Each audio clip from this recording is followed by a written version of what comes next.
दोस्तों 21 नवंबर मार्गशीर्ष मास की पहली गुरुवार की रात घर की इस कोने में रख देना एक मुट्ठी चावल। आपकी जितनी भी परेशानी है, जितने भी दुख, दर्द, पीड़ा है, सब होंगे खत्म। श्री शिवाय नमस्तुभ्यम। हर हर महादेव। देखें दोस्तों, गुरुवार का जो दिन होता है वो भगवान विष्णु जी का दिन होता है और पूज्य गुरुजी ने कहा है, अगर हमारे बच्चों का पढ़ाई लिखाई में मन नहीं लग रहा है या फिर हमारे व्यापार में नौकरी में किसी प्रकार की समस्या आ रही है, धन प्राप्ति के सारे रास्ते बंद हो चुके हैं, धन नहीं प्राप्त हो पा रहा है, हमारे कई कार्यों में रुकावटें आ रहे हैं, अड़चने आ रहे हैं, हमारा कोई कार्य सफल नहीं हो पा रहा है, तो पूज्य जी ने कहा कि आपको इस गुरुवार के दिन शिवलिंग के सामने एक विशेष उपाय करना है। तो चलिए जानते हैं इस विशेष उपाय के बारे में।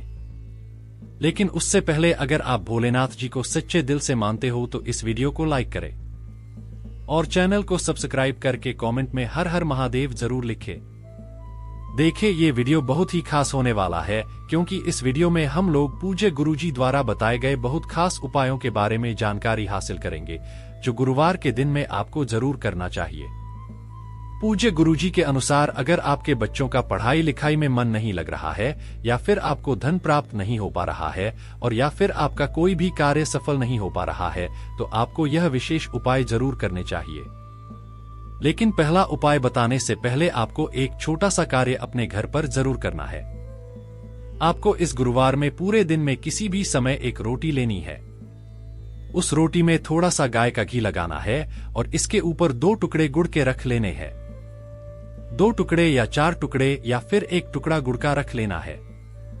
अब ये रोटी आपको किसी भी लाल रंग की गाय माता को खिला देना है। अगर लाल रंग की गाय माता नहीं मिल पाती है तो फिर आप किसी भी रंग की गाय माता को यह रोटी खिला सकते हैं, लेकिन आपको खिलाना जरूर है। देखिए गुरुवार का दिन समर्पित होता है भगवान लक्ष्मी नारायण को, और इस दिन अगर हम कोई भी पीले रंग की सामग्री को किसी को भी समर्पित करते हैं तो इससे भगवान विष्णु बहुत ही प्रसन्न होते हैं और हमारे कई समस्याओं को समाप्त कर देते हैं।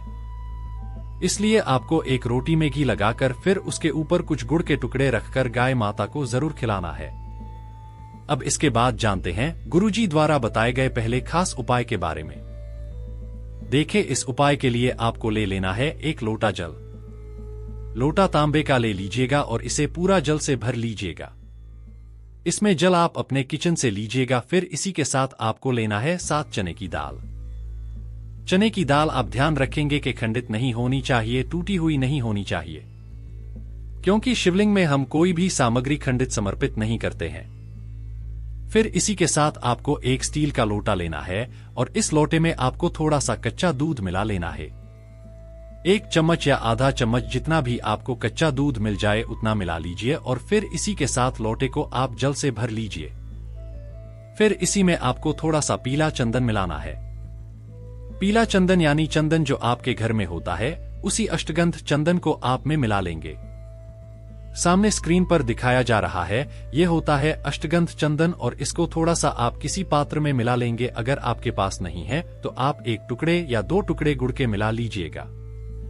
अब ये सारी सामग्री लेकर आपको पहुंच जाना है शिवालय। पूज्य गुरुजी ने कहा कि ये उपाय आप इस गुरुवार में सुबह करना चाहें तो सुबह कर लें और शाम को करना चाहें तो शाम को कर लें। अब शिवालय पहुंचने के बाद आप सबसे पहले एक काम करेंगे। जिस पात्र में आप दूध का मिश्रण मिलाए हुए हैं, उस पात्र से थोड़ा सा जल इस डाल के ऊपर समर्पित कर देंगे, यानी डाल को आप थोड़ा सा गीला कर लेंगे। इसी दूध वाले पात्र से आप दाल को थोड़ा सा गीला कर लेंगे। फिर इसके बाद ये 7 दाल आपको शिवलिंग के ऊपर समर्पित कर देने हैं और बृहस्पतेश्वर महादेव का स्मरण कर लेना है। इसके बाद आप जो दूध वाला जल लेकर आए हैं, जिसमें आपने अष्टगंध चंदन मिलाया है, यानी चंदन मिलाया है या फिर 2 के टुकड़े मिला है, जो भी आपने मिलाया है, इस 1 लोटा जल को आप शिवलिंग के ऊपर धीरे धीरे समर्पित करते जाएंगे और लगातार शिव महापुराण के मूल मंत्र श्री शिवाय नमस्तुभ्यम या फिर ओम नमः शिवाय, इन दोनों में से किसी भी एक मंत्र का स्मरण करते जाएंगे। और फिर ये जल समर्पित करने के बाद आप जलाधारी से जो जल नीचे गिर रहा है उसको किसी पात्र में थोड़ा सा जरूर ले लीजिएगा। आप चाहे तो इसी लोटे में थोड़ा सा ले लीजिएगा या फिर किसी अन्य पात्र में थोड़ा सा ले लीजिएगा। फिर सबसे आखिर में आपके पास जो एक लोटा जल है, जो शुद्ध जल है, उस जल को आप धीरे धीरे से शिवलिंग के ऊपर समर्पित कर दीजिए और ओम नमः शिवाय या फिर श्री शिवाय नमस्तुभ्यम इन दोनों में से किसी भी एक मंत्र का जाप कर लीजिए। फिर पूज्य गुरुजी ने कहा कि वहीं शिवलिंग के सामने बैठकर बृहस्पतेश्वर महादेव से प्रार्थना कर लीजिए कि आपके बच्चों का मन पढ़ाई लिखाई में नहीं लगता है, या फिर आपके जीवन में किसी प्रकार की समस्या चल रही है, या फिर आप अपने किसी भी कारण से सफल नहीं हो पा रहे हैं, धन की प्राप्ति नहीं हो पा रही है, किसी भी प्रकार की समस्या है, तो उसे दूर करने के लिए आप बृहस्पतेश्वर महादेव से प्रार्थना कर लीजिए और फिर ये जल लेकर आप पहुंच जाइए अपने घर। अब इस जल का आपको आचमन करना है। देखिए, अगर आपके बच्चों का मन पढ़ाई लिखाई में नहीं लगता तो यह थोड़ा सा जल बच्चों को पिला दीजिए या फिर उनके मस्तक पर लगा दीजिए, जाकर उनके शरीर में छिड़काव कर दीजिए। अगर आपके घर में किसी प्रकार से अशांति का माहौल बना रहता है, लड़ाई झगड़े का माहौल बना रहता है, किसी भी प्रकार की नकारात्मक ऊर्जा आपके घर में है, तो आप इस जल का छिड़काव अपने पूरे घर में कर दीजिए। बस आपको ध्यान रखना है कि आप किसी अशुद्ध जगह में इस जल का छिड़काव नहीं करेंगे, यानी आप अपने बाथरूम में या अन्य किसी भी जगह में जल का छिड़काव नहीं करेंगे। अगर आपके घर में धन की आगमन नहीं हो पा रही है, व्यापार अच्छे से नहीं चल रहा है, तो फिर आपके घर के जो कमाने वाले व्यक्ति हैं, जो लोग नौकरी करते हैं, उनको यह थोड़ा से जल का आचमन करा दीजिए और थोड़े से जल का छिड़काव उनके ऊपर कर दीजिए। पूज्य गुरुजी ने कहा कि अगर हम गुरुवार के दिन यह विशेष उपाय कर लेते हैं तो हमारे जीवन से इन सारी समस्याओं का अंत होता है और हमें भी सुख समृद्धि वैभव धन इन सभी की प्राप्ति होती है। अब इसके बाद बात करते हैं पूज्य जी द्वारा बताए गए दूसरे खास उपाय के बारे में। देखें, इस उपाय के लिए आपको बाहर कहीं भी नहीं जाना है, बल्कि ये उपाय आपको अपने घर पर ही करना है। इस उपाय के लिए आपको एक दीपक ले लेना है। दीपक आप चाहें तो मिट्टी का भी ले सकते हैं, या फिर आप अपने घर पर शुद्ध आटा मानकर उसका भी दीपक तैयार कर सकते हैं।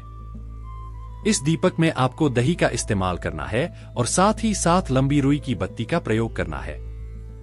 ध्यान रखिएगा, लंबी रुई की बत्ती का प्रयोग हम लोग अपने जीवन में धन प्राप्ति के लिए करते हैं, वंश वृद्धि के लिए करते हैं, व्यापार में वृद्धि के लिए करते हैं।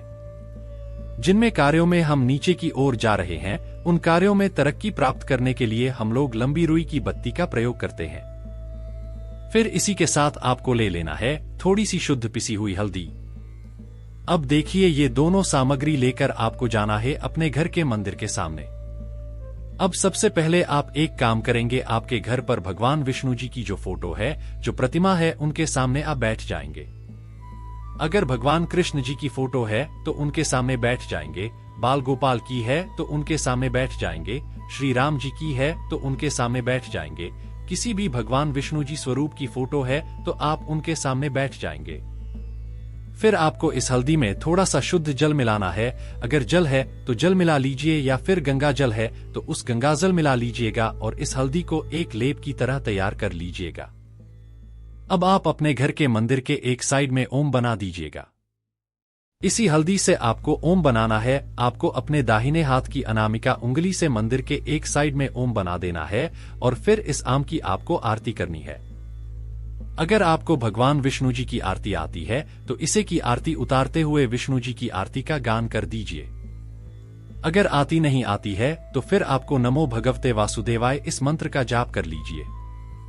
कम से कम 11 बार आप इस मंत्र का जाप जरूर करिएगा। पूज्य गुरुजी ने कहा कि अगर हम इस प्रकार से गुरुवार के दिन भगवान विष्णु जी के बीज मंत्र की आरती उतारते हैं तो हमारे घर के सारे संकट समाप्त होते हैं, हमारे घर की सारी नकारात्मक ऊर्जा समाप्त होती है। जिस कारण में हमें रुकावट में लगी है, हमें असफलता प्राप्त हो रही है, वो सारे कार्य सफलता में बदलने शुरू हो जाते हैं। तो आपको यह विशेष उपाय अपने इन सभी कार्यों को पूर्ण करने के लिए जरूर करना चाहिए। अब बात करते हैं पूज्य गुरुजी द्वारा बताए गए सबसे आखिरी उपाय के बारे में। इस उपाय के लिए आपको एक लोटा जल लेना है। अब इस लोटे में जल भरने के बाद आपको पहुंच जाना है किसी भी केले के वृक्ष के नीचे, क्योंकि गुरुवार के दिन है और केले का वृक्ष हमारे भगवान लक्ष्मी नारायण को समर्पित होता है, इसलिए आपको शाम को सूर्यास्त के पहले ही आप यह उपाय कर लेंगे। सूर्यास्त के पहले आप केले के वृक्ष के नीचे पहुंचकर यह एक लोटा जल केले के वृक्ष में समर्पित कर देंगे और लगातार ओम नमो भगवते वासुदेवाय इस मंत्र का स्मरण करते जाएंगे। यह जल समर्पित करते हुए आप कम से कम 11 बार ओम नमो भगवते वासुदेवाय इस मंत्र का जाप जरूर करिएगा। फिर इसके बाद वहीं केले के वृक्ष के सामने खड़े होकर या फिर बैठकर आप भगवान लक्ष्मी नारायण से प्रार्थना कर लीजिएगा कि आपके जीवन में धन प्राप्ति से संबंधित जो समस्याएं चल रही हैं उनको दूर करने की कृपा करें। इस प्रकार से प्रार्थना करने के बाद फिर वापस आप अपने घर आ जाइएगा। पूज्य गुरुजी ने कहा कि अगर हम गुरुवार के दिन केले के वृक्ष में एक लोटा जल समर्पित करते हैं तो इससे हमारी धन से संबंधित सारी समस्याएं समाप्त होती है। तो दोस्तों, ये थे पूज्य गुरुजी द्वारा बताए गए कुछ बहुत ही खास उपाय। दोस्तों, आज के लिए बस इतना ही। मिलते हैं एक और ज्ञानवर्धक वीडियो के साथ। धन्यवाद।